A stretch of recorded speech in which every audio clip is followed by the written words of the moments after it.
Hello, MGTOW. Hello, men. This is Howard Dare. Thanks for stopping by.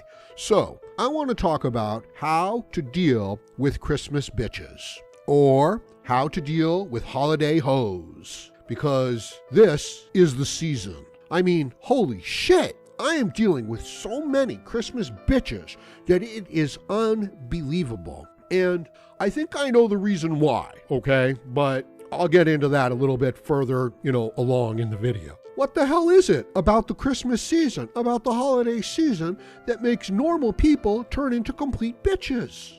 It must be the winter season, Now, some people are cool with it. They get a little fatter, they get a little slower, they start putting on, stupid sweaters and shit like that, right? But some people, no, they get all emotional, right? They get like these seasonal disorders, right? It's like, uh-oh, we got to watch out for this person during the holiday season, right? That's how fucked up they are. What the hell? It's like, oh, hey, it's a party, it's a holiday, it's the festive season. And we've actually got people who are like, yeah, that makes me depressed. It's like, holy shit, pal. What would happen if you won the lottery? It's like, you gotta wonder. It's amazing that some people can be so entitled, so privileged, so coddled in life, have such high expectations for their own pleasure, okay?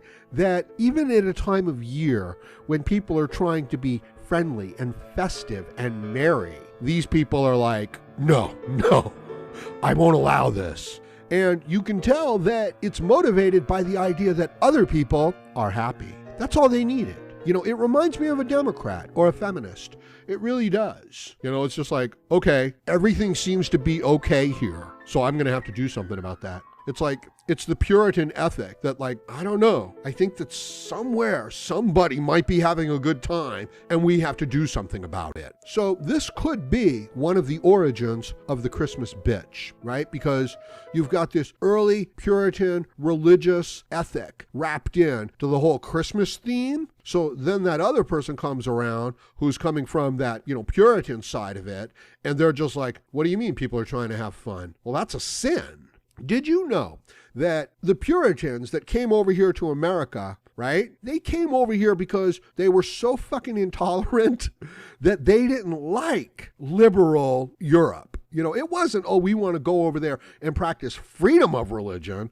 It's, no, we want to go over there and make our religion the only religion. So isn't it funny how things like that work out? They're all offended because everybody's not conforming to their ideals, so they come to America. And America then becomes this nation based on freedom of expression and individual rights. So they were seriously butthurt for like hundreds of years, and they still are. There you go, with your Christmas bitches, with your holiday hoes. Now, let me take this opportunity to talk a little bit about some of my stories about Christmas, because I remember growing up, I really looked forward to Christmas because the idea that some person that I didn't even know was just going to bring me a whole bunch of fucking presents. I mean, that's a great idea, isn't it? It was like, yeah. And once a year, this guy comes around and we don't even know who he is and, no problems. And he just gives us all this stuff. So what do you want? And I'm thinking, wow, this is the greatest deal I've ever heard. I'm going to, ask for all kinds of stuff. I remember watching on TV the Christmas season and being all, wrapped up in it and things like that. And then the Christmas festivities, caroling, dinners, presents. And I was pretty good up until about maybe 6 or 7 years old, okay? 8 at the latest.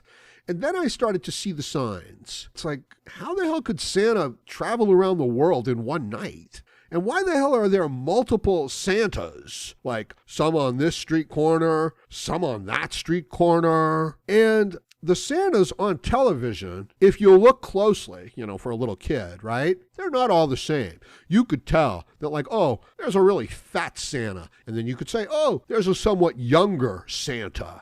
So it's like, the questions start to form, right? It's like, what the hell's going on here? But the idea of free presents from just a stranger, and it's like, well, what do you want? And it's like, well, I want a new bike. It's like, okay. It's just kind of like, pushes those questions to the side. But then I'm out shopping, right? My mom is taking me out shopping. And she's like, so what do you want to buy so-and-so for Christmas? And I'm like, what are you, stupid? We don't have to buy anybody anything for Christmas. I want to keep my money. The fat man. He's the one who brings all the Christmas presents. And my mom is like, no, we've got to buy some Christmas presents. And it's like, well, I don't want to use my money, because even at 8 years old, I was like, a businessman. And she was like, well, that's really not much of the Christmas spirit. And I was like, well, what are you talking about, Christmas spirit? Christmas spirit is the fat man who brings the presents for free. She's like, well, sometimes we have to help Santa out. And I'm thinking, what? Help Santa out? Santa's got magical powers. Santa can fly. Santa has flying fucking reindeers. What the hell does he need my help for, right? Santa's got an entire army of elves building toys all year long at the North Pole. What on earth could this creature possibly need my help for? So I'm like, no. I'm not buying into this. Not at all. I don't believe it. But we continued on our shopping and dealing with the holiday season. And I, again, put the thought out of my mind. But there was no escaping the idea that some of the things that I wanted were some of the things that we were buying. And it was like, what the hell is going on here, right? But I also enjoyed the whole idea of, let's buy this, let's buy that.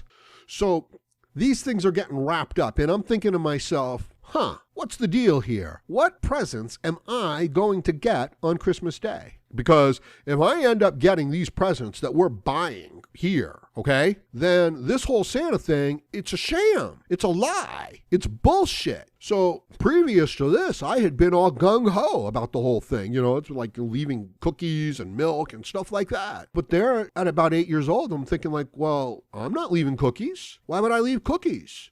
And then I'm thinking, if Santa's not bringing presents, if we're the ones buying the presents, then what the hell is Santa doing? Maybe he's stealing the presents and giving them to some other kid. Because I had also been given that line that if I wasn't being a good boy, Santa wouldn't give me presents. And you see, that also kind of tipped me off. Because it's like, oh, there's no Santa. My parents are buying the presents. And if I don't do what they want, they're not going to buy me the presents. So the puzzle pieces were starting to fall into place. And it was Christmas Eve. I had eaten all the fucking cookies. There was no way that I was giving any cookies away, to some imaginary fat man.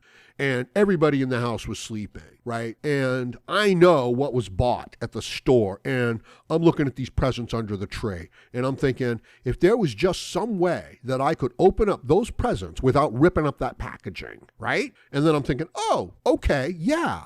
I can just gently peel back the tape here and there, and look and see what these things actually are, right? So there I was. I waited until everybody was asleep. I snuck out there, and I gently started to take the presents apart. And sure enough, it was exactly the things that we had bought at the store. And I'll tell you, I wasn't disappointed. I was like, okay, I kind of knew. I kind of knew it was coming. Earlier, I had been informed that the Easter Bunny was not real. So it wasn't like coming out of left field. I was kind of ready for it. And I had reacted kind of poorly when I found out about the Easter Bunny. I remember, I had been like, anyway, yeah, I don't want to go into that. It's kind of embarrassing.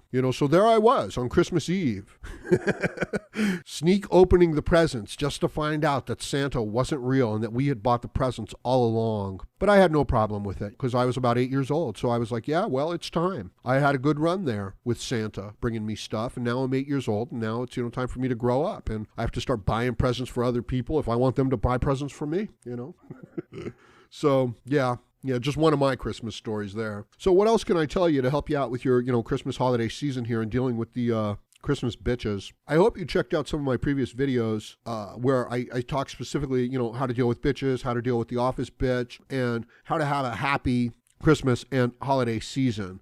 Because, I do talk about manipulating the bitches from manipulating you within that video. So by all means, check that one out.